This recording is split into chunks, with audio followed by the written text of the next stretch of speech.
Çağrıbaş Çarpel Medya izleyicileri, bir siyasetin gündeminde Mehmet Gül'le birlikte yine sizlerleyiz. Mehmet Kerame. Görmendi.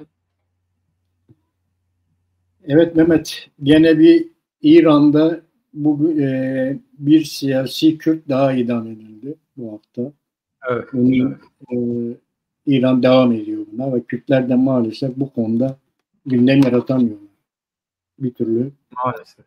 Hem Rojalat'takiler hem diğer parçalardakiler, diasporadakiler bu konuyla ilgili, İran'daki bu Kürt idamlarıyla ilgili maalesef gündem yaratamıyoruz. Birinci Rojalat'la ilgili, İran'la ilgili birinci konu bu. İkincisi bu Katar'ın saldırısını İran'da kınadı. Ben onu kınadığını söyleyeyim. İran'daki durum bu. Yani Irak'a gelince, Irak'ta İsrail'in saldırısını, bu Katar saldırısını kınadı. Bir de Irak'ta geçen hafta en çok konuşulan konulardan bir tanesi Mehmet. Bu bir tarikat yasası çıkarıyor. Irak devleti çıkarmak istiyor daha doğrusu. O tarikat yasasının içerisinde Ezidiler ve Sabahileri de İslami tarikat olarak değerlendirip, bir tarikat olarak değerlendirip öyle yasanın içine koymak istiyorlar. Tabii onlardan da büyük tepki var. Biz tarikat değil, biz farklı bir diniz tepkisi var. Öyle bir gelişme var Irak'ta. Onu geçen hafta bayağı konu oldu o mesele. Bir de Irak'ta İsrail'in onlara saldırılacağı konusunda bir var. Tedirginlik var Irak'ta geçen. Bu özellikle Haçlı Şabi meselesinden dolayı daha biz de bir iki haftadır seninle konuşuyoruz. Irak'taki evet. Haçlı Şabi'nin hem uluslararası geçmesini istiyor diye. Ama bu henüz gerçekleşmedi. Öyle İsrail de bunu bahane edip Irak'ı vurabilir diye. Irak'ta böyle bir tedirginlik var. Artı güneyde Mesrur Barzani bu saldırıyı kınadı. İsrail'in Katar'a ve Yemen'e olan saldırısını kınadı ve biz barışçıl çözümlerden yanayız dedi. Evet. Bu Irak ve İran'la ilgili söyleyeceğim bir şey var mı Mehmet? Abi, Irak ve İran'la ilgili söyleyeceğim çok az şey var. Bu İran meselesi belli zaten. Yani bir şey yapamıyoruz. Ve bu konuda çok olumsuz bir noktadayız. Evet. Tabii ki bu idamları kınıyoruz ama kınamak bir şey yaramıyor. Yani yaramıyor. Yaptırım getirmiyor. Bir çözüm bulmak lazım. Yani Güney hükümeti İsrail'i kınarken bu İran'ı da bir kınasa, bu zincirleme devam eden bu idamlar konusunda bir sesini çıkarsa ya da uluslararası düzeyde ne yapabiliyorsa yapsa, evet. Ya da bizim diaspora bu konuda ne yapabiliyorsa yapsa, hiç değilse açıklama yapsalar, evet. iyi olur. Yani bu başka bir tepki, başka bir hal çaresi bulmak lazım. Yani bu konuda sessiz kalmamak lazım ama sadece böyle kınayıp geçmek de olmuyor. Bu zaten neredeyse alışkanlık haline gelmiş. Irak'ta ise tabii o bir durum. Yani bizim bu bizim ezdileri de tarikat, İslam tarikat olarak lanse etmeler. O Türkiye'de de hani bu Beşiktaşlı federasyonları diyorlardı, biz de işte inancız, biz de tanıyın falan. Erdoğan dedi Allah olur tanıyalım dedi. Kültür Bakanlığı nezdinde bir genel müdürlük açtı. Hepsini oraya bağladı. Evet. Diyorlar ki biz niye buraya bağladınız? Biz böyle bir şey istememiştik. Ya sizin yani bugün Alevilik diye tabir edilen, yani tabii Kürtlerde kırmancılık olarak bilinen bu hadisenin ille de biz de tanı yani dersen böyle tanır devlet dediğin, böyle seni raptı zapt alsın alır. Irak'ta böyle abi. Yani Irak'ta da ezdileri nasıl raptı zapt altına alacak? Güya tanıyarak, yani güya işte hani birileri diyor ya tanıdı, haklarını verdi falan, aslında o raptı zapt altına almak için yol oluşturmaktır. Ezdilik bugün semavi dinlerin öncesinden beri var olan işte Yezdanilik, Ezdilik, Mazdeizm vesaire oradan gelen ya da Zerdeştiliğin mezheplerinden biri. Yani bizim bu eski inançlardan Zerdeştilik, Mazdekilik diye ele alacaksak bu onların ezdan, yani bizim Hude'nin Kırmançki tam karşılığıdır. Ezdan ile Hude aynıdır. İkisi de verendir, kendi kendini verendir, kendi kendini yaratan anlamındadır onlar. O zaman da beri var olan bir inançtır ve bu inancın Müslümanlıkla hiçbir alakası yok. Hatta Müslümanlık, yani bunlar Müslümanlık adına bunu kabul ederse kendi dinlerine de ihanet etmiş olurlar. Çünkü yani onların dinine göre zaten bu öyle değil mi abi? Doğru. Yani onlar şeytan diyor, biz meleke tavuz diyoruz. Meleke tavuzla ilgili görüşleri böyle absürt bir şey. Tutacak bir şey yok. Ezdiliğin olması gereken bence. Bunu ne zamandır birkaç defa ön üzerine konuştum. Ezdilik bugün Katoliklik gibi, İsmaillik gibi uluslararası düzeyde tanınması gereken bir inançtır. Yani bunu Birleşmiş Milletler'in nezdinde girişinde bulunmak lazım. Onların o düzeyde güvence altına alınması lazım. Yani ezdanilik, ezdilik basit bir hadise değildir ve kültürel bir olaydır aynı zamanda. Bir inanç, yani mesela Yahudilik ya da Musevilik nedir? Sadece Musevilere, İsrailoğullarına özgü bir inançtır. Ezdilik, Kürtlere özgü bir inançtır yani. Yani Kürtlerin inancıdır. Kürtler dışında ezdi olan kimse yoktur. Yani ezdilik, Kürtlerin bütün mezheplerini kapsayan, yani şeylerini, bu zaraban diyoruz, yani lehçelerini kapsayan bütün Kürtlerden içerisinde bulunan bir inançtır. Bizim orada da ezdilik, bizim inancımız da ezdiliktir. İşte şeyde de vardır, Doğu Kürdistan'da da var, Güney'de de var, Güneybatı'da da var, Kuzey'de de var ezdilik, ezdi inancı. Onun için bu Kürtlere has bir inançtır. Kavimlerin, yani bu Yahudilikte olduğu gibi bizim de ezdilik Kürt inancıdır. Bunun uluslararası düzeyde tanınması için bir şeyler yapmak lazım. Irak hükümeti nezdinde bizi tarikatmış, İslami tarikatmış gibi böyle absürt şeylere mahkum edersek ya da oraya götürsek, bu yine bizim açımızdan başarısız bir hadise olmuş olacak. O konuda da bunları söylemek istiyorum. Yavaş yavaş bu konuda uluslararası düzeyde müdahale etmek lazım. Evet. Ama Kürtler bu konuyu bölgede gerçekten çoktan aşmışlar Mehmet. Yani baktığımızda bu bölge devletlerini hala inançlarla uğraşmaya, inançları baskı altına almaya çalışırken Kürtler alabildiğini kurduğu bölgesel yönetimde, Kürdistan bölgesinde inançları alabildiğine serbestlik getirdi. Hepsini tanıdı, hepsinin yönetimde yer almalarını sağladı. Bu konuda gerçekten Kürtler bölgenin inançlarla ilgili konusunda çok ilerideler. Diye bölge devletlerinden çok iyi. Yani Türkiye'den, Irak'tan, İran'dan, Suriye'den çok öndeler yani. Kürtler evet. bu konuda. Bu da bizim açımızdan sevindirici bir olay. Yani Kürtler inanç meselesinde bölge devletlerinden çok daha geniş, çok daha rahat, hepsine saygılı, hepsinin kendi inancını yaşamasını sağlayan bir ortam oluşturuyorlar. Bu Kürtlerin bölgedeki geleceği açısından da önemli bir olay. Abi zaten bu çağda kurulan herhangi bir devlet eğer buna karşı bağışıklığı yoksa kurulamaz zaten. Yani evet. İnanç ile devlet ayrı şeylerdir. Yani sen inancın neyini düzenleyeceksin? Devletin o konudaki tavrı nötrdür. Herhangi bir inançtan yana ya da karşıt olamaz. İnançlar, o topluluklar, kesimler her neyse kendi inançlarını yaşamakta özgürdürler. Devlet bunu engellemez. Engellerse zaten bu çağda kurulan bir devlete uyumlu olan bir şey değildir. İnanç özgürlüğü diyor şimdi. Bunun yani düzenlenecek bir tarafı yoktur. O bakımdan Kuzey, yani Güney devleti olumlu şekilde işleri yaptı. Herhalde bundan daha olumlu bir gelişme de olur diye düşünüyorum. Yani bağımsızlık durumunda da bu daha da gelişen bir tavır haline gelebilir diye. Ya da Kürtlerin hepsi, bütün Kürtler bu konuda rahat olmalı. İnançların özgürlüğü konusunda kesimlerin, grupların, çevrelerin inancı ile vatandaşlık bağının ayrı ayrı şeyler olduğu ya da vatandaşlık bağının inançlarını yaşamak gerektiği anlamına da geldiğini bilince çıkarmalıdır Kürtler. Bu güneydeki tutum iyi bir örnek, iyi bir başlangıç olabilir. Ama ezgiliğin uluslararası düzeyde tanınması için benim dediğim çabalar bambaşka şeylerdir. Yani o düzeyde garanti altına almak lazım. Rojava'da da bu konuda iyi gelişmeler var. Hem Alevilerle hem Dürzilerle.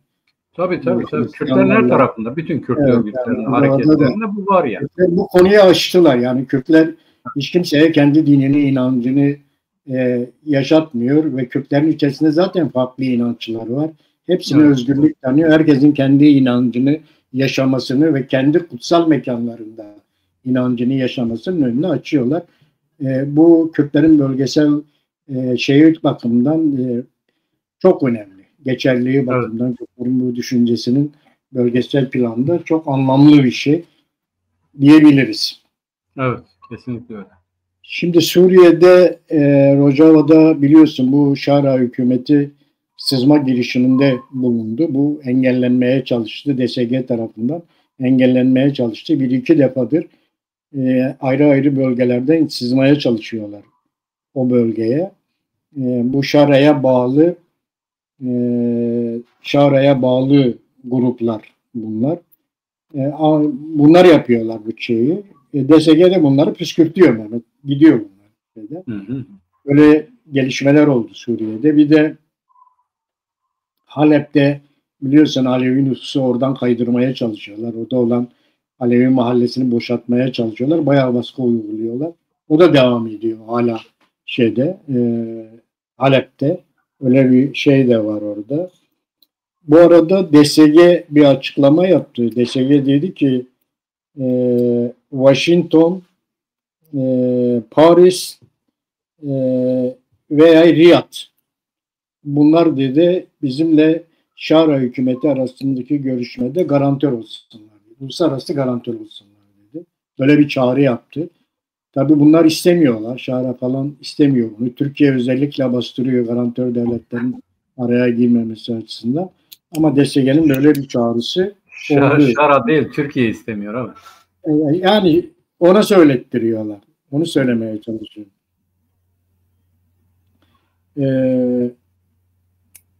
Onun dışında Birleşmiş Milletler bir çağrı yaptı. Dedi ki Şara'ya DSG ve diğer Suriyeli güçlerle müzakereye oturdu. Bu da olumlu bir şey. Bunun olumlu yanları olabilir. Birleşmiş Milletler'in bu konudaki çağrısının önemli yanları olabilir. Bir de Şara yönetimi özel bölgedeki okullara Suriye'nin hazırladığı müfredatı gönderdi. Bunlar okutulacak dedi. Özel yönetim bunu reddetti. Hayır dedi. Biz bu müfredatı okullarımızda okutmayız. Biz kendi müfredatımız var. Bununla devam edeceğiz dedi. Böyle bir gelişme de oldu.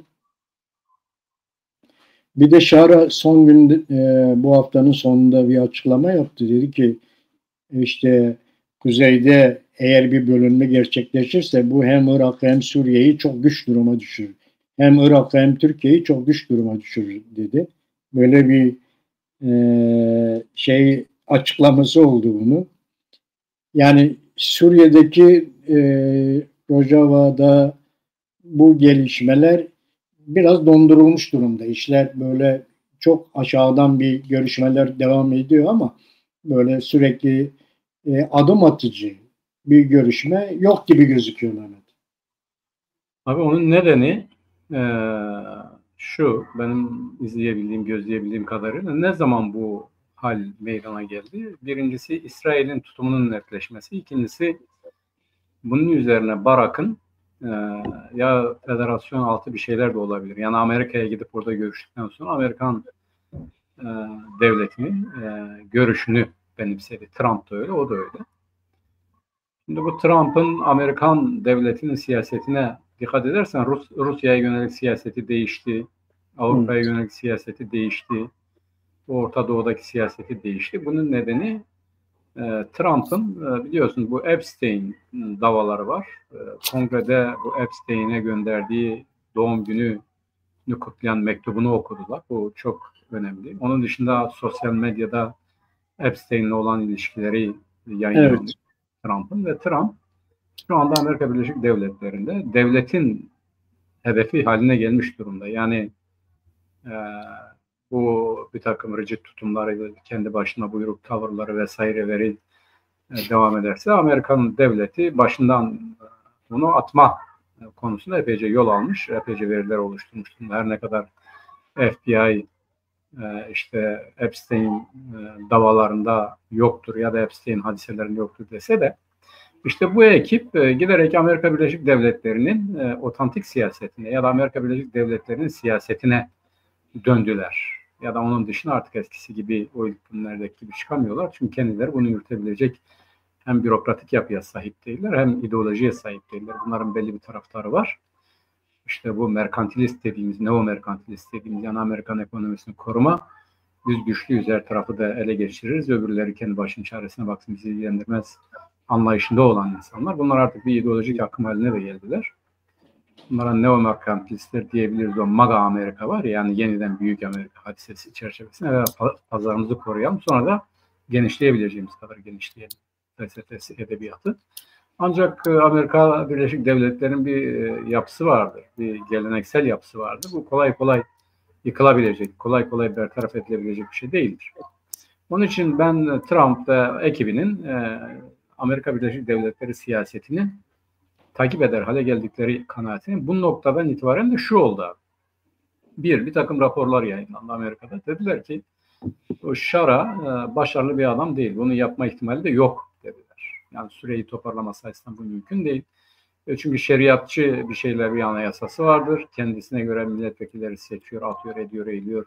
Kendisine göre seçimler düzenlemeye çalışıyor. Diğer taraflarını gözetmeden. Bu zaten Suriye'nin birliğini de pekiştiremez dedi.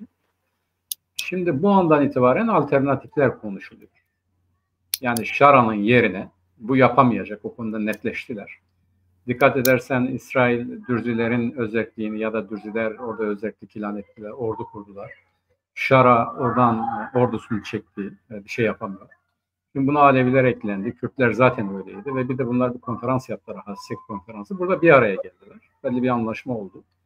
İsrail'in de buradan yapmak istediği Davut Koridoru olarak tabir edilen bütün bu muhalif kesimleri birleştiren bir cereyan, bir akım. Ve İsrail'in Şara yönetimine böyle 40-50 metre mesafede bir yeri bombalaması ama öncesinde Türkiye haber vermesi, bak bunu yapacağız diye bir işarettir. Gerekirse seni ya da çok ileri gidersen seni imha etme gibi bir imkanımız var ve Şara yönetimi bana göre artık Suriye'de hani iktidara gelince bir ileriye doğru gidişi vardı. Ne yapacak, ne edecek falan. O süreç görüldü, test edildi. Şara'nın bir şey yapamayacağı anlaşıldı. Bunun ötesinde Şara'nın Türkiye gibi devletlerin siyasetine göre hareket ettiği de ortaya çıktıktan sonra uluslararası güçler, İngiltere hariç, İngiltere bu seçeneğin içerisinde yoktur anlamında söylemiyorum. Ancak İngiltere biraz daha bu sürecin gitmesini isteyen bir devlet. Fakat Amerika Birleşik Devletleri, İsrail, Fransa bunun yerine, hatta belli bir çerçevede Türkiye, bunun yerine ne yapılabileceği konusunda, Türkiye o sürecin de dışında kalmak istemiyor. Ama Türkiye'nin o sürecin içerisine girme ihtimali de neredeyse sıfır gibi.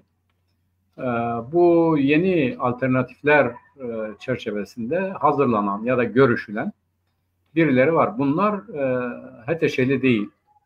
Bunlar Esad'cı değil bu görüşülen çevreler. Bunlar Esad yönetimi dönemindeki Sünni çevreler. Yani o yönetime yer alan birilerinin ilişkileri, yakınları vesaireleri. Anlaşılan şöyle olacak. Suriye'de yine bir Sünni birinin liderliğinde ama diğerlerini de gözeten, aynı zamanda Sünnileri de arkasına alabilecek. Fakat bu HTŞ içerisindeki paramiliter kuvvetleri, örgütleri dışarı atabilecek, onları bertaraf edebilecek ya da onları bu işe karıştırmayacak birilerini hazırlıyorlar. Onun için ben HTŞ iniştedir diye düşünüyorum. Bu SDG'ye yani Rojava'ya saldırması testtir abi. Yani bunların kuvvetini ölçmek, iki, yani ne yapıyorlar, ne ediyorlar, karşılık veriyor. Fakat bundan daha önemlisi bence bu saldırılar uluslararası kamuoyunun tepkisini ölçmeye yönelik. Yani biz böyle bir şey yaparsak ne diyecekler? Çünkü Devlet Bahçeli ne dedi? Ya silah bırakırlar dedi. Ya da dedi biz HTŞ ile işbirliği yapıp onlara saldırırız dedi. Şimdi bu bir seçenek. Bu hala ortada duruyor. Yani bu ortadan kalkmış bir hadise değil abi. Yani şu anda da Güneybatı'ya yönelik özellikle Türkiye HTŞ ne kadar meyillidir, ne kadar isteklidir onu bilemiyoruz. Ancak Türkiye, ÖSO ve bunların aynı zamanda İdlib'de kafaladığı belli bir takım çevreler buna teşnedir. Yani bunu gerçekleştirmek isteyebilirler. Çünkü şöyle bir şey de var. Yani Güneybatı sadece bir Türk coğrafyası değil, aynı zamanda ekonomik şey açısından da önemli bir bölgedir. Petrol yatakları orada, tarım orada, sular orada. havaalanı orada. Kamışlı Havaalanı hala uluslararası alana açıktır. Şimdi bunlar önemli. Bu önemli bölgenin ele geçirilmesi aynı zamanda bir ganimet olarak da sunuluyor diğerlerine. İşte bu ateşenin bünyesinde yer alan İdlib'de 15-20 bin aç kurtlar, sürü, çapulcular için önemli bir hedef haline gelebilir. Fakat ben uluslararası bir devletin karışmaması durumunda, yani Türkiye'nin buna fiziken dahil olmaması durumunda herhangi birilerini SDG ile başa baş savaşabileceği kanaatinde değil.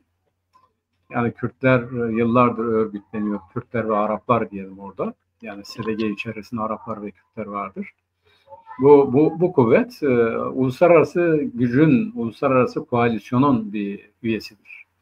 Yani sadece kendi başlarına, arkasında birilerinin olduğu bir güç değil. O koalisyonun bir parçası, müttefiki. Zaten Barak nasıl geri adım attı, dedi ki PYD dedi PKK değildir, bizim müttefikimizdir. Yani bunu açık bir şekilde, net bir şekilde söyledi. O günden beri de zaten hem Türkiye'nin tutumu hem HTŞ'nin tutumu vesaire önemli ölçüde değişti. Fakat şimdi burada Türkiye ve HTŞ'nin tutumunu Arap ülkeleri nasıl karşılayacak? Ben onların destek verebileceği kanaatinde değilim. Yani onlar bunlara karşı çıkıyor anlamında değil. Onlar Amerika Birleşik Devletleri ne diyorsa öyle hareket ediyor. Yani Amerika Birleşik Devletleri'nin işin içerisine girmesi durumunda bugün Suriye'nin ekonomisine ciddi derecede yatırım yapan Katar'mış, Suudi Arabistan'mış, Bahreyn'miş, her neyse Körfez ülkelerinin hepsini sayabiliriz. Bunlar Amerika Birleşik Devletleri'nden onay almadıkları müddetçe herhangi bir harekata destek vermezler. HTŞ de Türkiye'nin tahrikleri, bunları şunları bir yana, onlardan onay almadığı müddetçe ya da onların yeşil ışık yakmadığı bir hadiseye girişmez. Girişirse de zaten çok ciddi kayıplara uğrar. Fakat şimdi bir de şu çıktı ortaya. Yani bu HTŞ ya da bu Jolani devleti giderek kendisine göre organize etti. Kendi akrabayla beraber şimdi her tarafı soyup soğana çevirdi. Yani yolsuzluklar, ganimetler, ele geçirilen devlet imkanları vesaireleri. Bunlar burada bu yolla güçlenmeye çalışıyor iktidarda kalmak için. Aile olarak da iktidarda kalmak için bunu yapıyorlar. Bunlar biliniyor. Birleşmiş Milletler bu konuda bunun farkında. Birleşmiş Milletler'in o konuda açıklama yapmasının nedenlerinden biri de bu. Giderek fevrileşen, giderek colanileşen bir Suriye devletinin hiç kimseye faydasının olmayacağını bütün herkes biliyor. Bunun için onu ısrarla hem Barak, hem Birleşmiş Milletler, hem Amerika, hem Fransa, hem Almanya, İngiltere'den ses çıkmıyor ama Almanya da açıktan söyledi abi. Yani bu iş böyle olmaz. Bunu bütün kesimlerle görüşerek yoluna koymak lazım. Fakat şu risk var. Yani Türkiye Cumhuriyeti Devleti, sen söyledin zaten, HTŞ diyor ki ya eğer burası ayrılırsa, burası bağımsızlaşırsa Türkiye için çok zararlı olur ya tehlikeli olur. Yani bence bugün Orta Doğu'da bir Kürdistan devletinin kuruluşu, yani bugün Güneybatı ve Güney'in birleşerek Güneybatı, Güney ve Güney'in birleşmesiyle bir Kürdistan devletinin kurulması Orta Doğu'da çözüme giden ya da barışa giden ilk adımdır. Yani bu herkes açısından barışçıl bir ortamın tesis edilmesi için önemli bir girişim olacaktır. Türkiye'nin buna zarar değil, hatta uzun vadede düşünürsek bir HTŞ'nin yönettiği bir Suriye'den ise Kürtlerin Türkiye'nin ayakta kalması için daha da fazla katkısı olabilir diye düşünüyorum. Ben HTŞ'nin bu uyarısının kendisine verilen desteğin konsolidesi için yapılmış şey olduğunu düşünüyorum. Ama şu anda Türkiye'de de Güneybatı'da herhangi bir kazanımın, yani milli anlamda bir kazanımın elde edilmesini sağlamadan bir çözüm bulmaya çalışıyorlar. Bunu gerçekleştirmeleri çok zor. Yani iki tarafta aslında geri dönemeyecekleri bir noktada ya da iki tarafta oldukları yerde duramayacakları bir noktada. Böyle devam etse Kürtler arasında değişen bir şey yok. Yani Kürtler zaten kendi otoritelerini oluşturmuş, kendi yönetimleri, idareleri vesaireleri var. Kendi eğitim kurumları var, kendi işte az önce sen de söyledin. Yani yıllardır bunu yapıyorlar. Eğitim kurumları var, üretimleri var, bunu var, şunu var, askeri kuvvetleri var ve benzeri. Bu böyle devam ederse bu zaten fiilen bir bağımsızlık halidir. Giderek daha da çok pekişecektir. Ama Türkiye'nin buna tahammülü, Türkiye'nin buna şey olması, HTŞ de bir şey demez eğer kimse HTŞ'ye karışmazsa. O da halinden memnun olabilir açıkçası. Diğer taraflara çünkü etki edemiyor. Ve aynı zamanda güçlenme ihtimali de yok. Çünkü İsrail her defasında HTŞ'nin birilerine saldırabilecek bir kuvvet toparladığı anda İsrail zaten gerekli müdahalelerde bulunuyor. Yani o açıdan HTŞ'yi ciddi derecede tehdit edebiliyor. Demek ki İsrail'de Suriye'nin, sadece İsrail değil, bak şöyle diyebiliriz. İsrail nezdinde somutlaşan, cereyan eden olay ya da anlayış aynı zamanda Amerika Birleşik Devletleri, Fransa ve Birleşik Devletleri'ne de tutumludur. Bunu böyle görmek lazım. Şu andaki durum bu. Ben bu saldırı olasılığı doğrudan Türkiye Cumhuriyeti Devleti tarafından değil de işte o paramiliter kuvvetler tarafından, işte bugün de olduğu gibi böyle test niyeti taşıyan, belki de daha da ileri gidebilirler. Ama o daha ileri gittikleri zaman da bence kendileri zararlı çıkacaktır. Hem uluslararası düzeyde hem fiilen zararlı çıkacaklardır. Aklı selim olan bu paramiliter kuvvetlerin dağıtılması, İdlib'in boşaltılması, HTŞ'nin de herkesi tanıyan, yani Alevileri, Nusayrileri, Hristiyanları ve Dürzileri ve Kürtleri tanıyan ve aynı zamanda eyalet sistemine dayalı federal bir yönetimi kurulmasıdır. Bu olursa Suriye'de HTŞ iktidarda kalabilir. HTŞ bunu gerçekleştirmediği müddetçe zaten şimdi alternatifleri konuşuluyor. Bu alternatifler mutlaka devreye girecektir.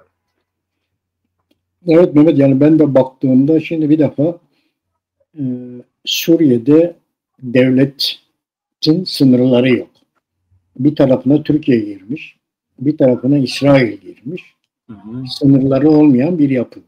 Yani bir devlet olabilmen için bir sınırının olması lazım. Şu anda sınırı yok.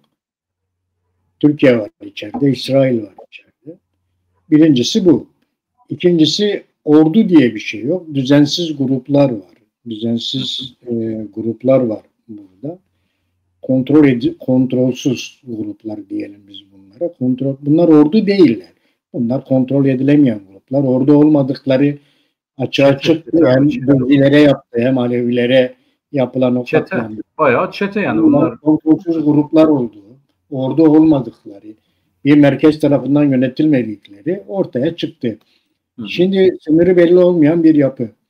Artı ordusu olmayan bir yapı. Şimdi buraya DSG'nin monte edilmesi istenir. Bu mümkün değil. Yani Kürtlerin tavrı, Rojava'da Kürtlerin tavrı gayet olumlu. Yani biz böyle bir yapının içerisine girmeyiz tavrı. Biz kendi kendimizi burada yöneteceğiz tavrı. Eğer siz zaten bizim federasyon taleplerimizi kabul etmezseniz o zaman biz bağımsızlığımızı talep ederiz dediler. Tabii. Doğru bir tavır. Yani gerçekten, yani eğer bunlar bunu yapmayacaklarsa, yani eğer anlaşırsak sizinle anlaşırsak, ortak bir devlet oluşturmada anlaşırsak ortak bir devlet kurarız. Ama o devlette ortaklık olmayacaksa o zaman biz bağımsızlığımızı ilan eder geçeriz şeklinde bir şey oldu. Bu doğru bir olay. Kürtlerin bu tavrı gayet doğru, anlamlı. Çünkü ortada devlet yok, ortada ordu yok, bir yapı yok. Yani bunlarla bu şey ancak böyle konuşulabilir bunlarla. Bu da gayet normal. Yani Kürtler, evet biz ortak devlette de varız ama varsak gelin konuşalım. Nasıl bir ortak devlet kuracağız? Onu bir konuşalım. Eğer siz buna yoksanız, bizimlerin, Dürzilerin, Alevilerin, Hristiyanların da temsil edildiği bir devlette yoksanız o zaman biz de bağımsızlığımızı ilan ederiz tavrı doğru bir tavır. Şimdilik öyle gözüküyor. Enekes'e bir hamle yaptı bu hafta. Rojava'ya dedi ki, Rojava'ya ortaklık teklif etti. Yani biz de Rojava'daki yönetime ortak olmak istiyoruz dedi daha doğrusu.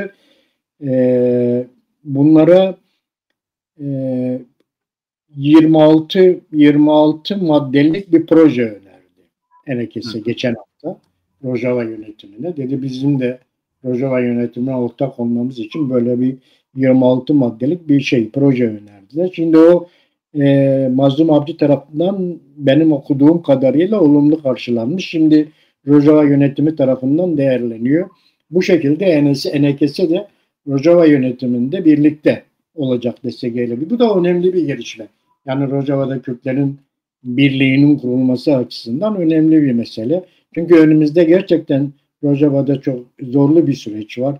İşte bir taraftan sen dediğin gibi Devlet Bahçeli'nin bu tehditleri, Türkiye Devleti'nin yapmış olduğu tehditler, işte bunun içerisinde bu tehditlere Öcalan'ın da karıştırılması, Öcalan'la yapılan görüşmeler, işte illa Öcalan'ı dinleyeceksiniz tavırları falan. Öcalan ne derse o olur tavırları. Bunlar Kürtlerin olarak gözüküyor. Evet, öyle anlıyorum ben de. Ama şu ana kadar Kürtlerin tavırları gayet normal. Doğru gidiyor. Yani Doğru gidiyor. Güneybatı. Kendi evet Yani Rojava'da doğru gidiyorlar. abi bu demmem ya da Apo Mapo falan gelince işin rengi değişiyor. Şimdilik değişmiyor. Şimdilik olumlu gidiyor. Yani Abdullah Öcalan belki PKK'de üzerinde etkili olabilir ama şu anda Rojava üzerinde Evet. çok etkili oldu diyemeyiz düşüncelerini. Onun da düşüncelerini açıklasın falan diyorlar. Açıklasın yani işte. Onu bir göreceğiz zaman içerisinde. Tabii bu arada Bahçeli de Avrupa'ya dedi ya, Avrupa'da silah bıraksın. Avrupa'da silah mı var bırakacaklar? Tabii. Yani işte düşün yani, böyle de Avrupa'da silah bıraksın dedikleri şu yani. Yani Avrupa'da işi gücü bıraksın, ama Öcalan işte o konuda dedi ki Avrupa ya da diaspora Kürdistan'da bulunması olumludur dedi. Uluslararası düzeyde değil. Bak dikkat et. Yani kendi ülkenizde gelin mücadele edin diyor. Nereye söylüyor bunu? Bunu Avrupa'daki örgütlere vesaire. Onu öyle işte Devlet Bahçeli'nin silahsızlandırsın dediğini Öcalan doğru şekliyle ifade ediyor. Yani onlar da bıraksın, gelsin. Uluslararası düzeyde de Kürtlükle alakalı herhangi bir şey olmasın. Olay bu yani. Öcalan bu çağrıda bulunuyor. Bahçeli de onu bilmediği için yani adamcağız kafasında işte her şeyi toparlayamıyor. Avrupa'da silah bıraksın diyor. O sanıyor ki Paris'te orada burada silahlı PKK'liler var. Zaten o bitti de. Ama o hadise o şekilde anlaşılmış oldu yani. Anlatmak istediği şu, yani Avrupa'da eline eteğini çeksin bu işlerden. Gelsin, evet. O da memlekete gelsin. Burada siyaset yapsın diyorlar. Şimdi bu Rojava meselesiyle İsrail meselesi de biraz iç içe geçiyorlar Suriye'de. Evet. Hem İsrail olayları hem Suriye olayları çok böyle gündemde ve iç içe bir konu Mehmet. İsrail biliyorsun Katar ve Yemen'i vurdu geçen hafta. İçinden geçtiğimiz hafta içerisinde. Orada bayağı hasar verdi onlara. Onun arkasından da Netanyahu bir açıklama yaptı. Burada Filistin devleti olmaz dedi. Burası bizim dedi. Evet. İsrail bizimdir dedi. Burada bir Filistin devleti olmaz dedi. Abi onu geç, dedi ki Medine ve Mekke de bizimdir. Evet, öyle açıklamalar yapıyor. O tür şeyler yapıyor. Yapıyor değil, tarihe baksana şimdi, yani araya gireyim. Şimdi bu hicret yapıldığında Mekke'den Medine'ye, Yesrib'e yani Medine Yesrib, o Yesrib'e gittikleri zaman orada zaten hakim durumda olan Yahudilerdir. Evet. Yani Müslümanlar onlara misafir olarak gidiyorlar. Daha sonra orayı da ele geçiriyorlar. Siz bize işte Hendek Savaşı'nda yardımcı olmadınız diye. Orada onları tasfiye edip Medine'yi ele geçiriyor. Yani Yahudiler artık kendi ata topraklarına da sahip çıkıyor. Mekke'de bizimdi. Siz elimizden aldınız. Yesrib'de, Medine'de bizimdi. Elimizden aldınız diyorlar. Evet. Tarihe baktığın zaman ya da İslami kaynaklara bak, ne diyorlar? Medine işte Yahudilerin elindeydi. Yesrib diye bilinen yer Yahudiydi. Gittiler Yahudiler sığındılar Mekkeli müşriklerden. Orada bir zaman o Yesribli Yahudiler onlara destek çıktı, korudu, kolladı. Bunlar güçlenince onları da bertaraf ettiler. Evet, buyur abi. Birleşmiş Milletler bu hafta bir açıklama yaptı. Dedi 2 devletli çözüm istiyoruz dedi. Birleşmiş Milletler'in çağrısı buydu. Bu çağrıya 10 ülke red dedi. 142 ülke de evet dedi. Yani evet. Güçlü bir İsrail'de 2 devletli bir çözüm konusunda dünya devletlerinin bir şeyi var. Bir talebi var. Güçlü bir talebi var ama bu bir türlü yaptırıma dönüşülmüyor. Yani Netanyahu diyor ki hayır, İsrail bizimdir.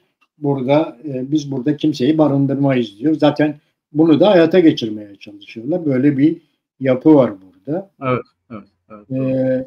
Ben burada benim görebildiğim kadarıyla bu bayağı uzun sürecek bir mesele. Böyle kolay kolay olacak bir mesele. 78'de Carter zamanında bu Camp David'de Arafat ile, o zamanki yönetici kimdi? Şimdi hatırlamıyorum ama hayatta değil o. Onlar oturup konuşup anlaştılar. 2 devletli yani İsrail ve Filistin devletinin tanındığı bir yapı konusunda anlaştılar. O zamandan beri bu var. Evet. Fakat o zamandan beri böyle gel git içerisindedir. Toprak konusunda, sınırlar konusunda anlaşmazlık vardır. İsrail hep yeni yerleşim bölgeleri, bunlar şunları kurmakla meşgul. Filistinliler de onları bertaraf etmekle meşgul.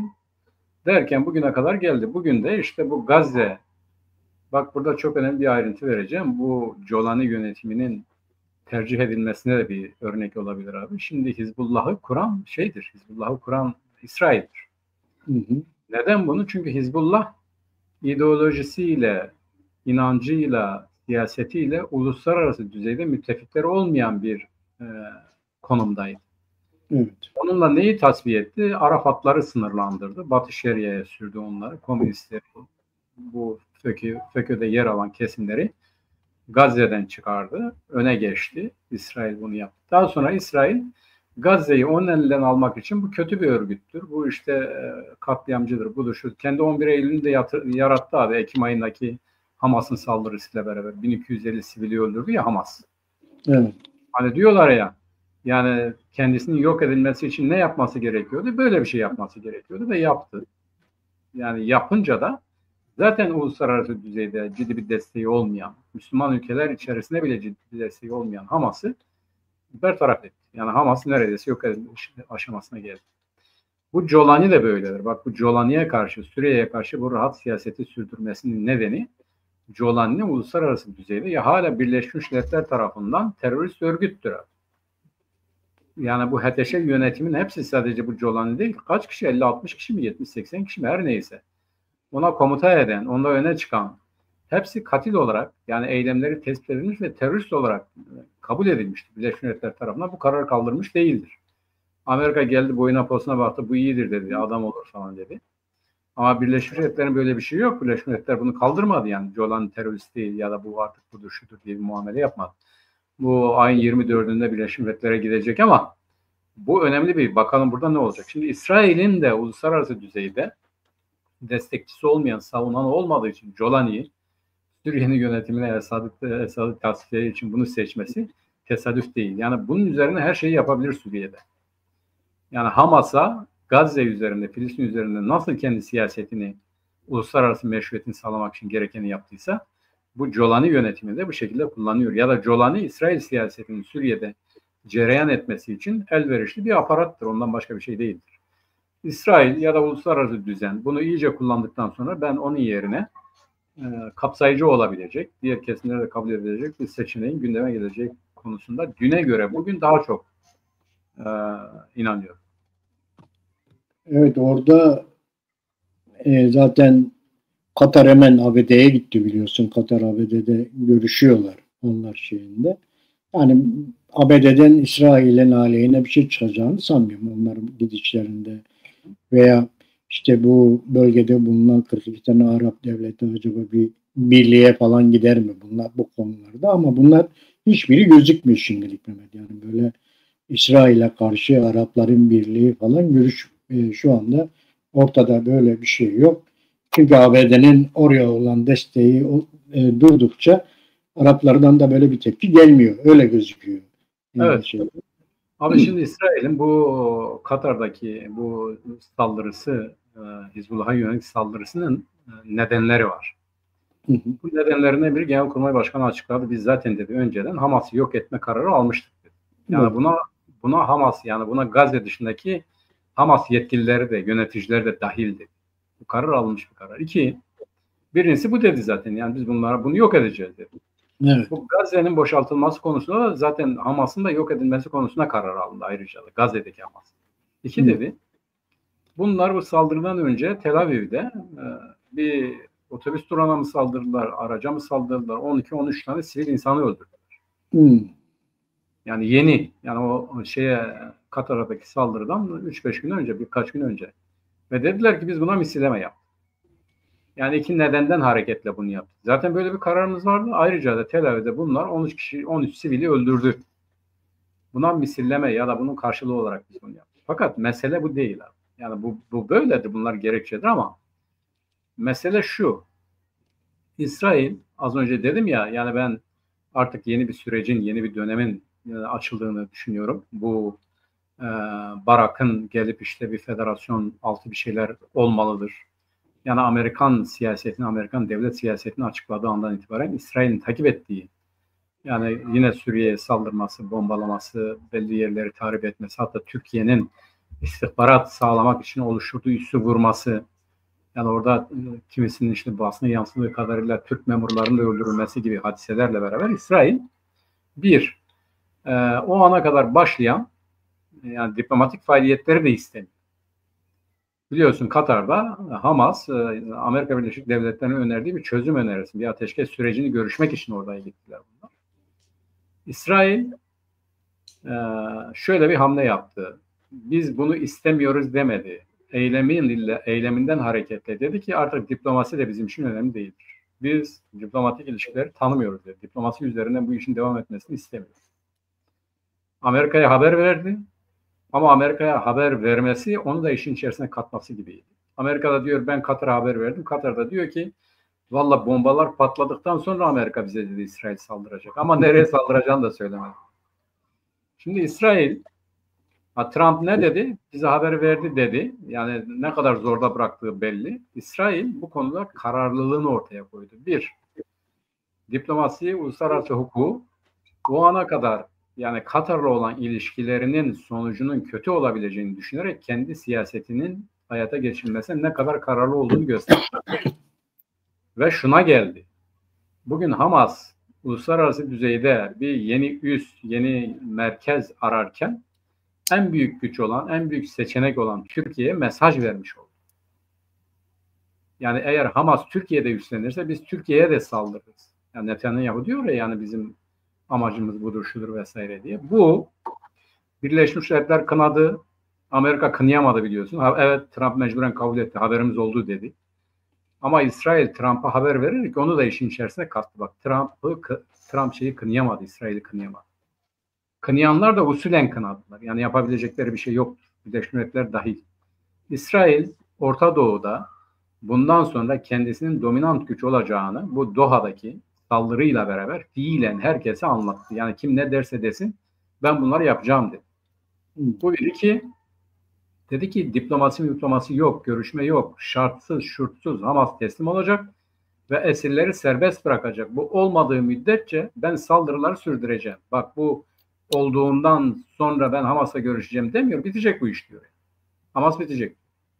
Bir diğeri uluslararası düzeyde Hamas nereye giderse gitsin vuracağım onu diyor.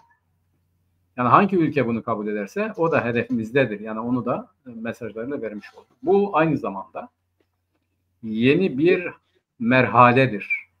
Ve bugün Orta Doğu'da yani İran kınadı, o kınadı, bizimkiler kınadı falan filan yani böyle bir takım göstermelik işler vesaireler. Katar tabii ki kınar. Yani Katar arabulucu bir kuvvet ama arabulucuyu da bertaraf etti dikkat edersen abi. Yani bugüne kadar arabuluculuk yapan Katar gibi devleti de bu eylemle beraber bertaraf etti. Yani köprüleri yaktı. Artık yeni bir siyaset, yeni bir yol, yeni bir süreçtir. Biz buna göre hareket edeceğiz dedi ve bu herkese ciddi şekilde de bir mesaj oldu.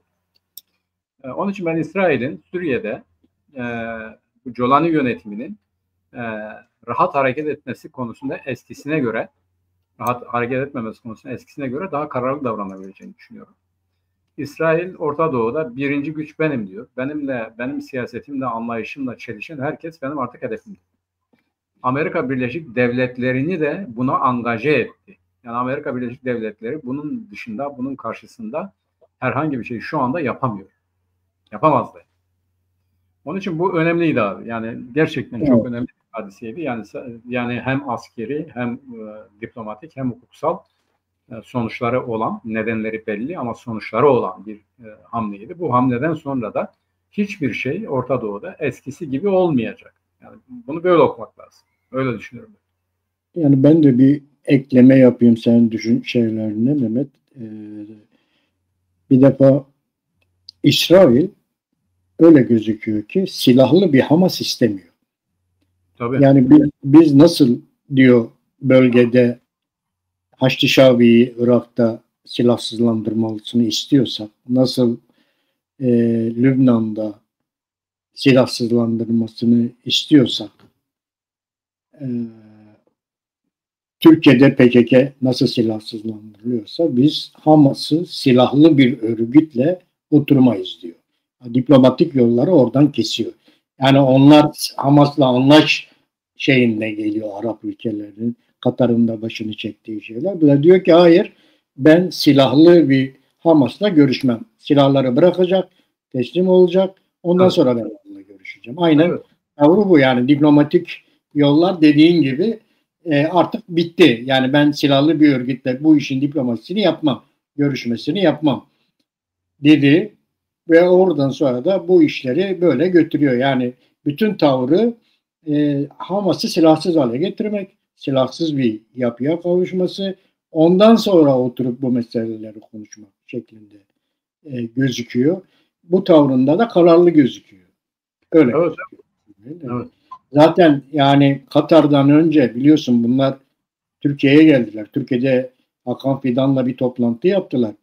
Yani bazı kulis haberlerine göre aslında orada vurmayı düşündükleri falan söyleniyor. Ama nedense oradan ama Türkiye'den vazgeçmişler. Onları Katar'da yapmışlar. Katar'da çünkü vurmayı Türkiye'de üstlenmediler. Yani Türkiye henüz üst vermedi onlara. Yani buraya gelebilirsiniz demedi. Yani eğer öyle bir şey olsaydı muhtemelen evet doğru. hal çaresine bakacaklar. Yani siyasetinin takibinde kararlı olduğu mesajını böylece vermiş oldu. Yani kendi müttefiğini bile zorda bırakmak pahasına.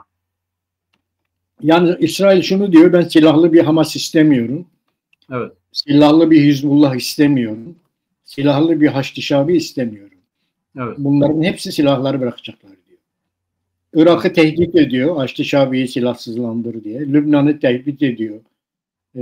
Hizbullah'ı silahsızlandır diye. Lübnan'ı büyük oranda hizaya getirdi. Yani Lübnan'da ben Hizbullah'ın yeniden eskisi gibi hareket edebileceği kanaatinde değilim. Yani Esad gitti, İran gitti, onlarla bağ koptu, liderleri gitti, 2000 tane militanı gitti.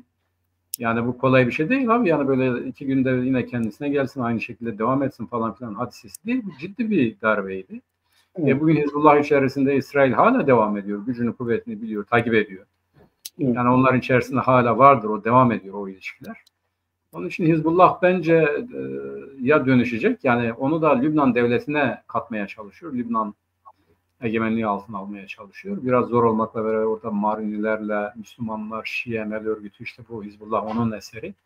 Birçok fraksiyonu bir arada tutmak her ne kadar zor olsa da İsrail hiç değilse bir araya getiremiyorsam da ayrı ayrı kalsınlar ama hiçbirisi bana karşı direnemezsin noktasında tutmaya çalışıyorlar. Bu arada Avrupa'da bir gelişme oldu. Kürt örgütleriyle Yahudi örgütleri bir araya geldiler. Bir konferans yaptılar. Diasporadaki Kürtlerle diasporadaki Yahudilerin ortak bir konferansı. Diyakurt ve aynı zamanda Alman toplumu. Yani bu Alman Deutsche Gemeinde diye bir Alman Kürt topluluğu örgütü var. Evet. Onlar beraber yaptılar. Biz de onu ne zaman ele alıyoruz abi? O özel onu program. Bu perşembe yine saat 9'da büyük bir ihtimalle duyurusunu yapacağız. O konferansı düzenleyenleri konuk edeceğiz. Onlarla Mehmet Gül'le birlikte konuşacağız bunu. Evet, perşembe günü saat 9'da. Perşembe günü, önümüzdeki perşembe günü bu konferansı konuşacağız. Yani Avrupa topluluğunun yöneticilerinden biri Mehmet Tanrıverdi ile ve bir de ayrıca bir konu daha vardı abi. Biliyorsun bu bizim Lozan'la ilgili bizim Kürtlerin bir kısmı diyor ki ya Lozan'da da bizim kimi haklarımız vardı, onları tanımadılar. Evet. Uzun yıllar sonra ilk defa bu konuda birileri başvurdu. Türkiye Cumhuriyeti Devleti'ne dediler ki bu Lozan Anlaşması'na ileri gelen bizim bir takım haklarımız vardır. Yani kendi kimliğimizle yaşama hakkı ve kimliğimizden ileri gelen haklarımızı kullanma hakkı dediler. Evet. Bunu işte 2 yere başvuruyorlar abi. Bunlar birincisi işte Cumhurbaşkanlığı'na, Adalet Bakanlığı'na, her ikisinden de ret yanıtı alıyorlar. Daha sonra bu iç süreç bittiği için bunlar Birleşmiş Milletler İnsan Hakları Komisyonu'na vuruyorlar. Ve Birleşmiş Milletler İnsan Hakları Komisyonu bunu kabul ediyor. Yani Türkiye Cumhuriyeti Devleti Lozan Anlaşması gereği hakları ihlal edilen, varlığı yok sayılan Kürt toplumunun haklarını görüşmek için Birleşmiş Milletler İnsan Hakları bölümü bunu kabul ediyor. Evet. İşte bir de bu başvuruyu yapan arkadaş da olacak değil mi abi bizim bu programda? Evet. Bilal Görgülü de bizimle beraber olacak. Yani 2 konuyu göreceğiz. Birincisi bu Avrupa Yahudi Örgütü ile Kürt Avrupa topluluğunun düzenlemiş olduğu konferans. İkincisi de bu Diyakurt'un başvurusu, yani bu Birleşmiş Milletler nezdinde yaptığı başvuruyu gelecek hafta Perşembe günü saat 9'da burada görüşeceğiz. Özel bir program yapacağız. Ekstra bir program. Bu programda Bunları konuşacağız. Tabii İsrail'de böyle gelişmeler olunca hani bölgede biliyorsun iki tane güç kaldı. Bölgesel güç olarak bir İsrail var, bir Türkiye var. Türkiye'de de siyaset çok hızlı, çok sıcak böyle gelişiyor. Her gün işte özellikle CHP alanında çok büyük şeyler var. İki şey var. Bir CHP alanında gelişmeler var. Bir tarafta da Kürtler var. Kürtlerle ilgili şeyler var. Şimdi bu bir komisyon kuruldu. PKK'nın tasfiye sürecini götürecek bir Türkiye Büyük Millet Meclisi'nde bir komisyon var. Bu komisyon hafta içinde sendikaları ve odaları dinledi. Onlardan görüş aldı, onları dinledi. Önümüzdeki haftada bu çatışma sürecini çalışan uzmanlar ve akademisyenleri dinleyecekler. Bir de kuzeydeki sivil toplum örgütlerinden bazılarını. Artık onu bilmiyorum nasıl seçtiler. O konuda bir açıklama yok. Ama Kuzey Kürdistan'daki bazı sivil toplum örgütlerini dinleyecekler çarşamba, perşembe günü önümüzdeki hafta. Böyle bir gelişme olacak. Onun dışında işte MHP tarafından bir açıklama vardı işte sondan bir heyet gitsin Öcalan'la görüşsün diye. O konuda henüz şu anda bir netlik yok. Ama mesela Hüdapar bir açıklama yaptı. Dedi ki komisyonun buraya gitmesine karşıyız. Biz de gitmeyiz şeklinde. Bizde böyle bir şey olmaz. Gitmeyiz dediler. Hüdapar'dan öyle bir açıklama geldi. Diğerlerden bir de yeniden Refah Partisi'nden bir açıklama geldi. Biz gitmeyiz şeklinde. Oradan bir açıklama geldi. Şimdilik ama zaten komisyonda da bu konuyla ilgili alınmış henüz bir karar yok. Önümüzdeki hafta sadece çatışma sürecini çalışan akademisyenler ve uzmanlar dinlenecek. Çarşamba günü, perşembe günü de Kuzey Kürdistan'dan bazı sivil toplum örgütleri gelip görüşlerini söyleyecekler. O örgütlerin de kim olduklarını bilmiyoruz. Bakalım ne çıkacak o sivil toplum örgütü dediğiniz. Benden aslında neler çıkacak onu göreceğiz. O arada da biliyorsun bu Mehmet Uç'un süreçle ilgili her pazar günü bir yazı yazıyor.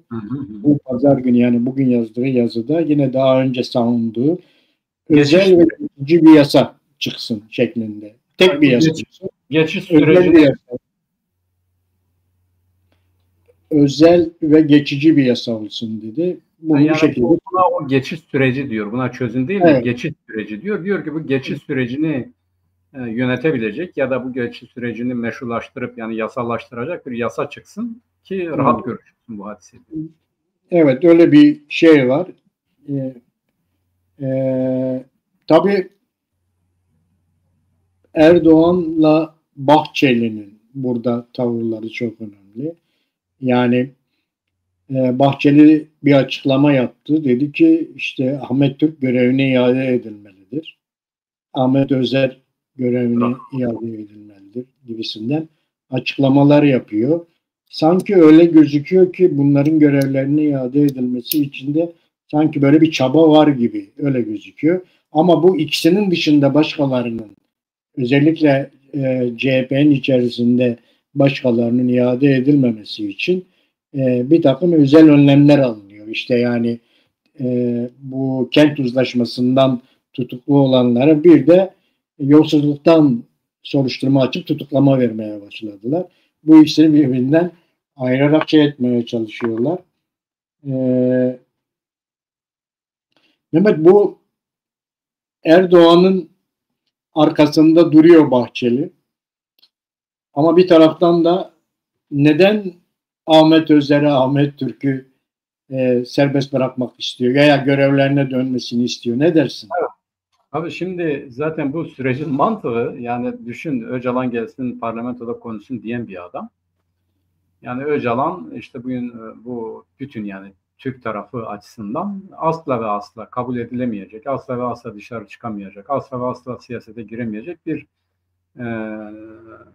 varlık olarak görüldü, tarif edildi, anlatıldı. Ona bile gelsin parlamentoda konuşsun ve umut hakkı. Yani gerekirse bu şeyi yaparsa, peki tasfiye eder, silah bırakırsa dışarıda çıkabilir. Hatta kamuoyuna yansıdı işte. Ankara'da villa yapılmış, oraya gelecek falan. Ya da Öcalan da yok ben bunu istemiyorum, benim güvenliğimi siz sağlayamazsınız. Ama o bir heyetle görüşmesinde zaten söylüyor. Ben bütün bunlara umut hakkını vesairesini her şeyi ben durdurdum diyor. Ben istemiyorum şimdi böyle bir şey. Her şey bitsin ondan sonra diyor. Şimdi böyle diyen bir adam öbür taraftan yani Ahmet Türk'ün görevine iade edilmesi zaten açık açık söylüyor. Yani Ahmet Türk bizim de onlar arasında iyi bir arabulucuydu, iyi bir görüşmeciydi diyor zaten. Yani onun için neden eğer PKK tasfiye edildiyse, ortadan kaldırıldıysa, Öcalan şimdi bizim muhatabımız artık önder olduysa yani şeyin de kabahati kaldı. Onun da Ahmet Özer'in de bir kabahati yok. Zaten Ahmet Özer dikkat edersen o bir toplantı yaptı. Kürtçe konuşmadan sonra gözaltına alındı. Yani ona karşı yapılan hamle belliydi. Bu kamuoya ait alanda bir kamu yöneticisinin yani bir belediye başkanının bir toplantıda Kürtçe konuşması devletin kabul edeceği bir şey değil. Henüz o düzeyde değil ve onu onun için tutukladılar. O yolsuzluk falan filan hikayedir. Ama diyor ki şimdi Bahçeli o bitti. Yani bu terör örgütü vesairesi bitti. Bunları bırakmak lazım. Yani bunun kanıtlanabilir ya da kamuoyunda bunun inanılır olması için bunu yapmak lazım. Yani Bahçeli devlet siyasetinin görünür olmasını istiyor. Devlet siyaseti nerede görünür olur? İşte DEM'den ya da onun öncesi HDP'den yerine kayım atanan kesimlerin görevlerine iadesi ya da işte bu konuda işte cezaevinden bir takım insanların bırakılması ya da onun yardımcısının Fethi Yıldız'ın dediği gibi infaz kanunun herkese şamil, herkese uygun, herkese eşit uygulanması gibi bir şeyler olmadan Türkiye'de barış süreci var. Türkiye'de işte bu ister onların dediği gibi terörsüz Türkiye olsun, isterse barış ve kardeşlik süreci ne olursa olsun bunun bir görselliği, bunun bir inandırıcılığı olmaz. Yani bu CHP işin dışına bırakıyorum. Onun için Bahçeli diyor ki bunlar yapılmalı. Peki bunun karşılığında ne olmalı? Diyor ki biz yine senin arkanda duracağız. Senin Cumhurbaşkanı adayı olmanı istiyoruz. Seni de destekleyeceğiz diyor. Çünkü AKP yani bu süreçte şunu istiyor. Tamam diyor yani bu herkes için iyi de yani terör örgütü için iyi onun tabiriyle. Öcalan için iyi. O çıkacak, onları bırakacak, gelecek, yasallaşacak, mücadele edecek falan. O siyaset bugüne kadar terörist olarak gördüğümüz siyaset artık meşru siyaset yapma hakkını kazanacak. Peki ben ne olacağım? Bütün bunları benden yapmamı istiyorsunuz da yani yapacak olan kimdir? AKP iktidarıdır. AKP bunu yapacak, biz yapacağız ama bizim çıkarımız ne bunda? Üstelik şöyle bir şey olacak. Ben bu demokratikleşme denilen hadiseyi yapacağım ve bir de bunlar beni gönderecek. Benim iktidarımla bitecek. Bahçeli bunu bir tür şey olarak söylüyor, güvence olarak söylüyor. Yani bunun karşılığında, bunu yapman karşılığında senin de bir dönem daha iktidarda kalman için biz elimizden geleni yaparız. Yani her ne kadar Mehmet Uçum devlet siyaseti ya da bu işte terörist Türkiye sürecinin siyasal partilerle alakası yok. Öcalan da böyle diyor ya yani bunun Cumhur İttifakı ile alakası yok. Bu devletle yaptığımız bir görüşmedir. Oraya gidip görüşenler devlet kadrolarıdır zaten. Diyor ki biz devletle şimdi o perspektifi de devletle görüştükten sonra göndereceğim diyor zaten. Yani dikkat edersen o görüşmelerde bunu söylüyor. Yani bu devletle yürüttüğümüz bir süreçtir. Diğerleri katılıyor, biz de katılıyoruz diyor. Şimdi ama AKP bu devletin yürüttüğü bu sürecin, kendisinin de katıldığı bu sürecin karşılığında ne olacak, bana ne gelecek sorusunu soruyor. İşte MHP'de bunun karşılığında diyor ki biz seni bir dönem daha Cumhurbaşkanlığında destekleriz. Bir dönem daha değil diyor. Yani istediğin kadar oluyor herhalde. Fakat bu MHP'nin bu şeyi, MHP'nin bu garantisi onun için yeterli değil. Yani devlet bu konuda karar almamışken, devlet bu konuda yeterli güvence vermemişken AKP iktidarının böyle herhangi bir garantiyi elde etmeden bu yola girmesi oldukça zor görünüyor. Zaten bir takım insanlar da bu sürecin yani bu görüşmelerin bunun şunu vesairenin akamete uğraması için de çalışıyor, çaba sarf ediyor. Bu bir. İki, yani bu al-ver meselesidir. Yani bir görünür olması lazım. Yani gerçekten bir barış sürecinin olduğunu görünür olması için bazı şeylere ihtiyaç var. Yani bugüne kadar Kürt cephesinde herhangi bir şey olmuş mu abi? Cezaevinden bir tek insan bırakıldı mı? İnfaz yasası düzenlendi mi? Yani Demliler bekliyordu o bayramda ya işte bu 30 Ağustos muydu ne zamandı bilmiyorum belki daha önceydi. Birileri çıkacak falan filan vesaire dediler. Hiç kimseyi bırakmadılar ve daha fare bile doğurmadı dediler. Hiçbir şey olmadı yani. O infaz yasasının görüşülmesi, kabul edilmesi esnasında. Bu siyasilere yönelik, Kürtlere yönelik, PKK'ya yönelik hiçbir şey yoktu. Şimdi bunun olmadığı bir yerde ama öbür tarafın silahlarını yaktığı, kendisini tasfiye ettiği, karar aldığı bir yerde sen kimi inandıracaksın? Zaten bugün DEM'in tabanı kaç toplantı yapmışlar bugüne kadar? 2000 toplantı yapmış. Hala yapmaya devam ediyor. Çünkü kitleler o şeydeki Öcalan'la yapılan görüşmede de komisyon diyor ki işte kimse inanmıyor buna. Bak hiçbir şey yapılmadı. Demirtaş içeride, siz içeridesiniz, cezaevinden çıkanlar yok. kayımlar devam ediyor, antidemokrasi uygulamalar, operasyonlar devam ediyor. Yani nasıl inanacağız biz diyor bu bir barış süreci olduğuna. Orada işte bulunanlar, şahitlik yapan devlet yani MİT elemanları diyor ki ya işte çekildikliği noktalara operasyon yapılıyor. Yoksa insanların olduğu yere falan değil. Onlar diyor ki hayır diyor yani insanların olduğu yere de operasyon yapılıyor. Ölüler var diyor. Yani biz nasıl inanalım bu işin barışçıl bir şekilde çözüleceğine ve benzeri. Şimdi Bahçeli bunun devlet adına bunun görünür olması için söylüyor bunu. Karşılığında da seni destekler. Fakat şöyle bir durum var abi. Bugün senin de az önce söylediğin gibi yani bugün gerçi biz o zaman da konuşmuştuk. Bu AKP kongresinin arkasında hatırlıyorsun. Demiştik ki yani Erdoğan'ın net olarak verdiği cevap şuydu. Bu toksinli bir muhalefettir. Biz bunu toksinlerden arındıracağız. Bunu kesin yapacağız demişti. O zaman da bunu konuştuk. Şimdi CHP bunun ne olduğunu hala bilmiyor. Ya da biliyorsa çaktırmıyor yani. Erdoğan CHP'yi tasfiye edecek. Yani bunun garantisi. Oysa şey ne diyor? Bahçeli ne diyor? Diyor ki bir an önce bu davalar sonuçlansın diyor. Yani CHP'den içeri atılan insanların davası da görülsün sonuçlansın. Cezalıysa cezalısın, değilse bırakılsın diyor. Ama AKP de bu yargılamayla, bu delillerle onları cezalandırabilecek bir seviyede değil, bir durumda değil. Hatta Erdoğan da onlara bazen tüyo veriyor. Yani gelip görüşselerdi biz böyle yapmazdık falan diyor. Yani Erdoğan iktidarda kalmak için, kendisini güvencede tutmak için taraflara açıkçası çağrıda bulunuyor. Gene bunu yapalım. Yapmazsak da valla biz hiçbir şey yapmayız diyor. Yani çözüm süreci akamete uğrayacakmış. CHP bitecekmiş, bu olacakmış, şu olacakmış falan filan vesaire. Biz bunlara gelmeyiz diyor çok net bir şekilde. Bu olmadığı müddetçe de bu demokrasi hadisesi vesairesi sadece bir iktidarda kalma, Cumhur İttifakı'nın iktidarda kalma hadisesi olarak görüyorum. Mesela şu çok ilginç. Yani bu Hüdapar biz gitmeyiz.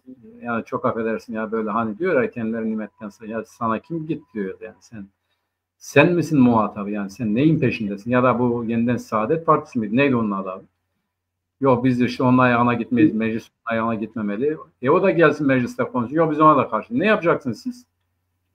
Yani devlet başlatmış bu işi. Gelsin konuşsun diyor ya komisyon görüşsün ki MHP zaten 3-5 kişi belirlensin onlar gitsin görüşsün diyor. MHP'nin kararı bu konuda.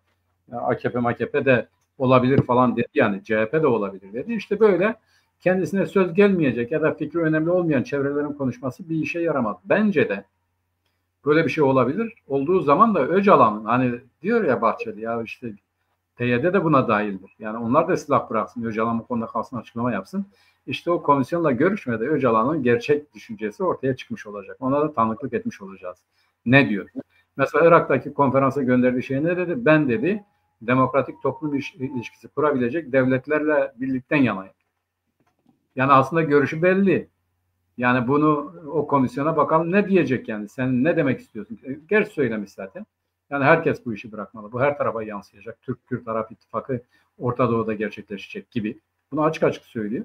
Yani kültüralist haklar, bu haklar, şu haklar da istemiyorum. Perspektif adlı yazısında biliyorsun abi. Bunları açık açık söylemiş. Ama yine de bunu bu komisyon ziyaretinde komisyonun yapacağı Bahçeli'nin komisyon üzerinden belki yaptırmak istediği böyle bir şeydir. Onun için Avrupa silah bıraksın diyor.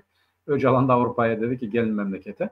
Şimdi bunu bu komisyonun görüşmesiyle beraber büyük ihtimalle o da belli olacak. Öcalan'ın tavrı da belli olacak. Artık herkes açısından bilinir hale gelecek. Ve az önce dediğim gibi Bahçeli'nin tutumu da tavrı da bir, evet demokratikleşme ya da işte demokrasi dediğimiz ya da silahlama dediğim hadise görüntülü hale gelmelidir. Görünür olmalıdır. İki, bunun karşılığında da biz senin Cumhurbaşkanı'nda yine sen bizim adayımızsın. Biz seni desteklemeye devam edeceğiz. Hadisesidir abi. CHP şimdi ara yerde Araf'ta duruyor. Yani CHP yiyecekler mi, yemeyecekler mi? Gerçi Bahçeli diyor ya CHP çok önemli partidir Türkiye için. Gerçekten öyledir. CHP'nin olmadığı bir yerde bak bugün o İslami camiadan buradan şuradan şu sesler yükseliyor. Yani böyle giderse Nepal'e örnek veriyorlar. Yani Nepal'de biliyorsun yani Nepal'de insanlar hükümeti devirdi, millet karşı gitti. Bugün çok yerde böyle kitle gösterisi vesairesi oluyor. Yani CHP olmasa Türkiye'de CHP bir de bunun üsbabıdır. Yani Kılıçdaroğlu kaç sene tuttu bu muhalefeti, bu halkı, bunu, şunu vesairesini. Kaç sene, bugün de öyledir Kılıçdaroğlu işte bu sokak gösterileri bunlar şunlar olmasın diyor. Bahçeli'de Ankara siyaseti yapın diyor. Erdoğan da onu söylüyor. Sokağa gitmeyin gelin Ankara'dan siyaset yapın diyor. Ama öbür taraftan kitlelerdeki tepki, kitlelerdeki huzursuzluk gerçekten çok ciddi noktalara erişmiş durumda. Bunun nereye varacağının bir garantisi yok. Bu özellikle yarın belli olacak büyük bir ihtimal. Yani mahkeme yeniden kitle muhalefetini yönetmek için bir karar vermezse yarın biz birçok şeyi yeniden değerlendirmek durumunda kalabiliriz. Bu CHP ile ilgili verilecek karardan hareketle söylüyorum. Şimdi Mehmet, biliyorsun son 1-2 gündür gündeme bir haber düştü. Abdullah Öcalan parti kuruyor diye. Bir gazeteci bir kulis haberinden kaynaklı bir şey söylüyor. Abdullah Öcalan'ın DEM Partisi'nin kapatılacağı, Öcalan'ın yeni bir parti kuracağı ve Pervin Buldan'ın da bu partinin başına geçeceği şeklinde bir şey var, bir açıklama var. Öbür taraftan da Anayasa Mahkemesi'nde HDP'nin kapatılması davası vardı, biliyorsun. O HDP'nin kapatılma davasında geçen hafta konuyla ilgili Anayasa Mahkemesi raportörleri Yargıtay'ın öne sürdüğü tezlerin hiçbirisinin DEM'in kapatılması için HDP'nin kapatılması için yeterli olmadığını, tek tek bazı parti üyelerinin suç işlemiş olabileceğini ama bunun bütün partiye mal edilemeyeceği şeklinde, yani öyle giderse büyük bir ihtimalle de HDP kapatılmayacak. Yani öyle raportörlerin öyle olacak abi. Evet, raportörlerin verdiği duruma göre de sanki öyle bir durum çıkıyor ortaya. Böyle bir durum da var yani. Abdullah Öcalan'ın yeni bir parti. Bu daha baştan belliydi zaten, biliyorsun. Abdullah Öcalan ilk açıklamalarında söylüyordu. DEM kapatılsın, onun yerine yeni bir parti kurulsun gibisinden açıklamaları vardı. Şimdi biraz daha böyle ete kemiğe bürünüyor gibi Mehmet. Evet, zaten bir kulislere yansıyan bir haber. Hatta bu tipe de söylemiş yani yeni bir parti kur falan filan vesaire diye. Erkan Baş mıydı neydi yani, öyle bir basına yansıdı o tip şeyler.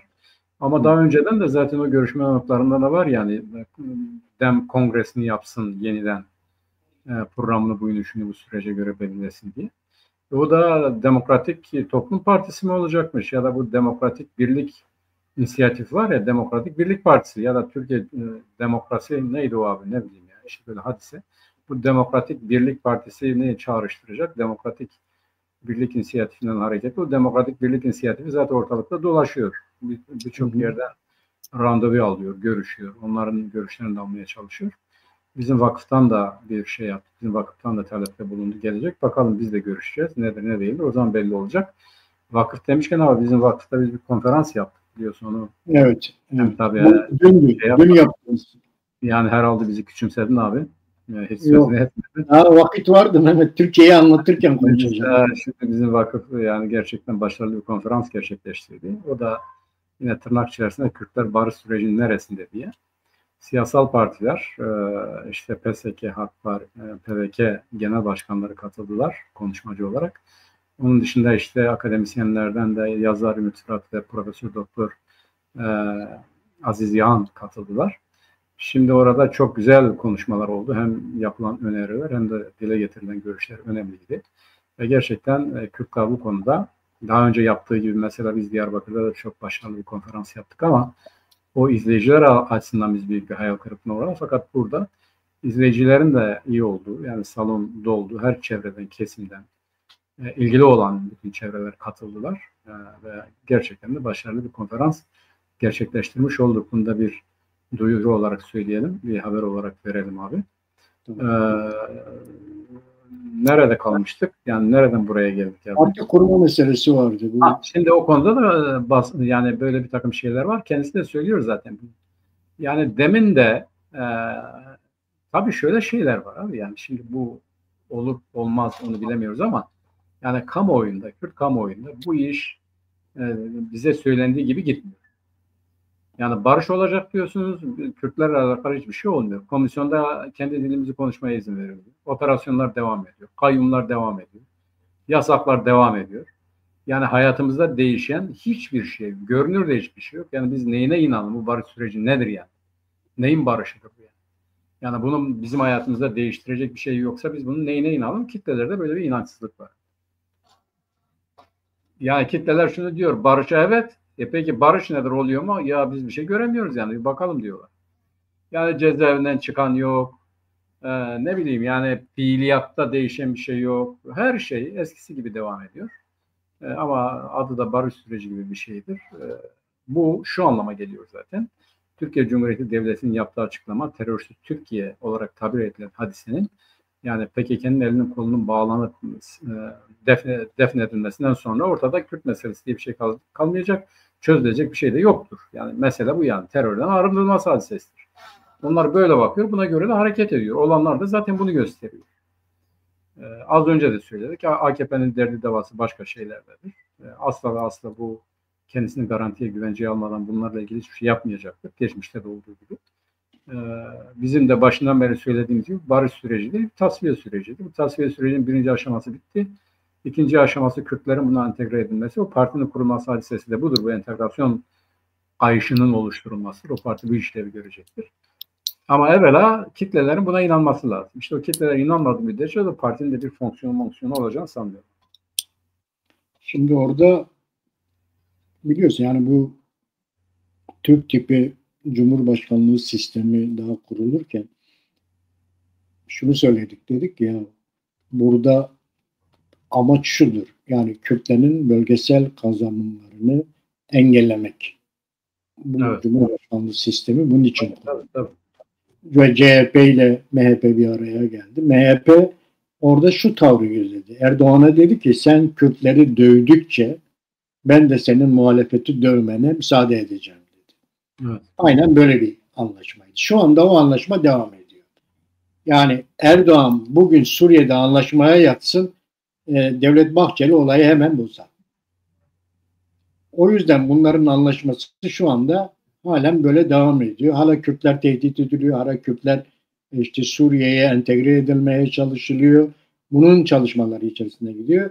Ve Devlet Bahçeli de tamam sen bunu yaptıkça ben de senin muhalefete ezmenin önünü açacağım diyor. Ve zaten açıyor. Yani Devlet Bahçeli Erdoğan'ın bugün CHP üzerinde yaptığı her şeyi veya ülkedeki bu antidemokratik gelişmelerinin hepsine okey veriyor.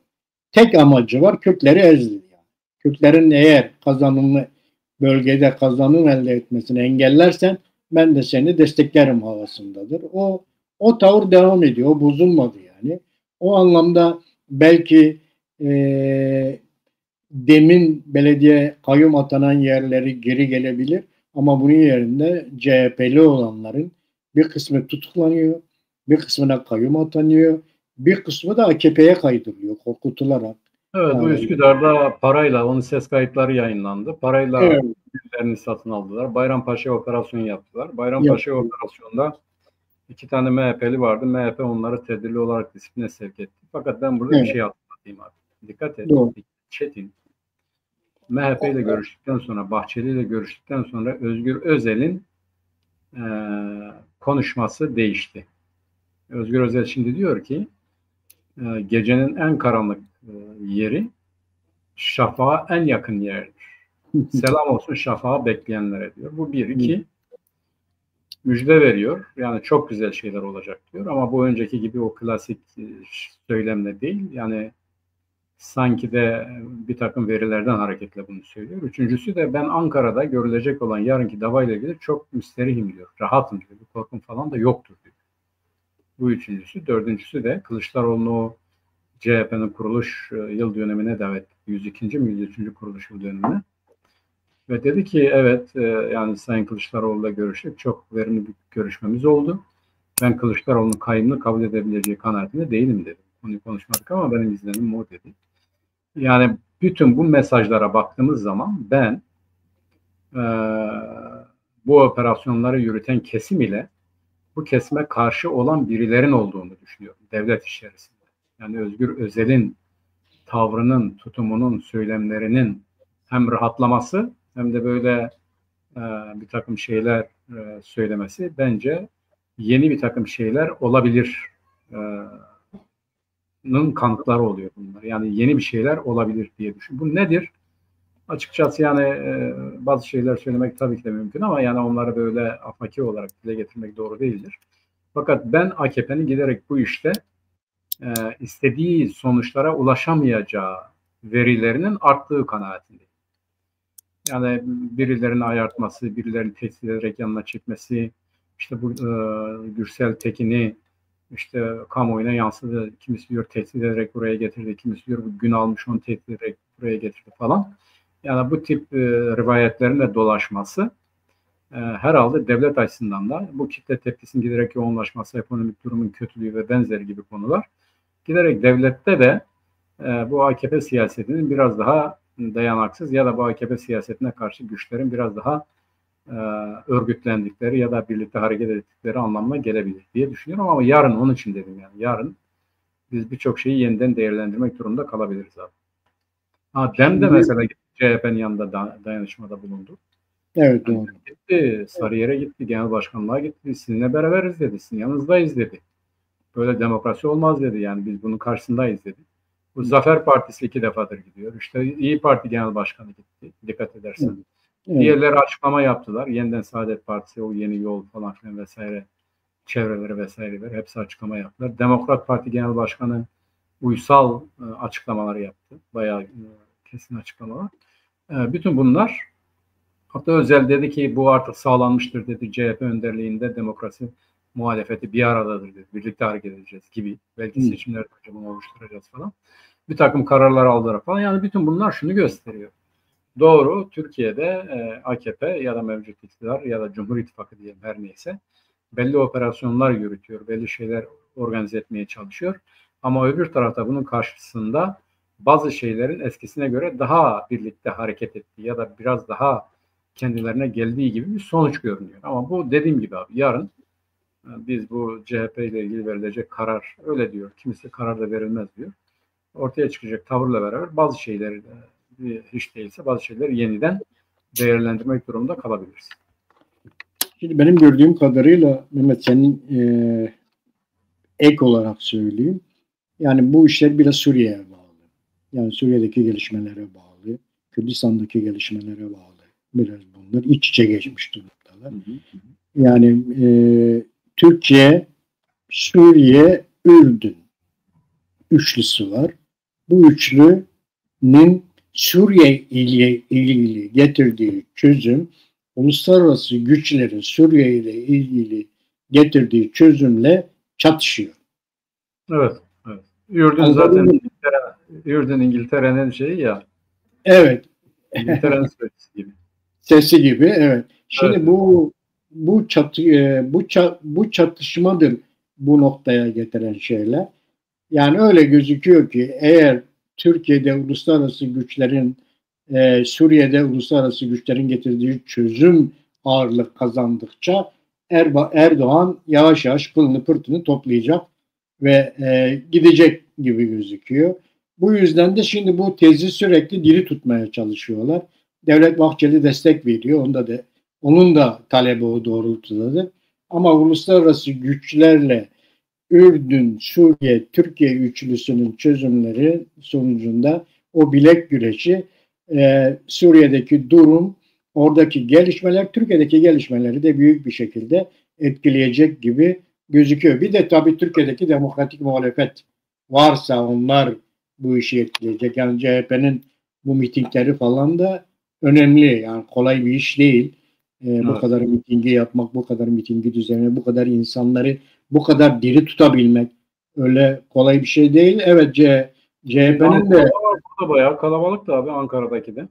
Tam Doğan'da kalabalıktı. Ben de biraz izledim. Tam Doğan'da kalabalıktı. Yani sonuçta gene bu iş Kürtlere bağlı. Kürtler artık bölgede çok önemli bir güç. Kürtlerin Suriye'deki tavrı her şeyi Türkiye'deki durumu da belirleyecek gibi gözüküyor diyor. Düşünüyorum. Evet. Programımızın da sonuna geldik. Son ekleyeceğim şeyler var mı?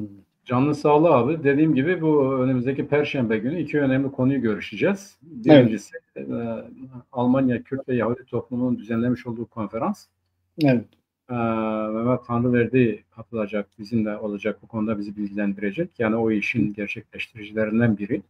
Evet. İkincisi de bu Birleşmiş Milletler İnsan Hakları Komisyonu'na Lozan'dan kaynaklı Kürt haklarının tanınmadığı, ihlal edildiği Türkiye Cumhuriyeti Devleti aleyhine açılan davanın kabul edilmesi nedeniyle bunu gerçekleştiren Diyakurt üyelerinden Bilal Görgün'ün katılacağı bir program yapacağız ve bu çok önemli bir program olacak. Evet, sevgili Perşembe günü saat 9'da yine herkesi bekliyor. Çünkü önümüzdeki hafta pazar günü programımız olmayacak değil mi abi? Onu konuşuruz yani. Tamam onu konuşalım abi. Onu konuşuruz.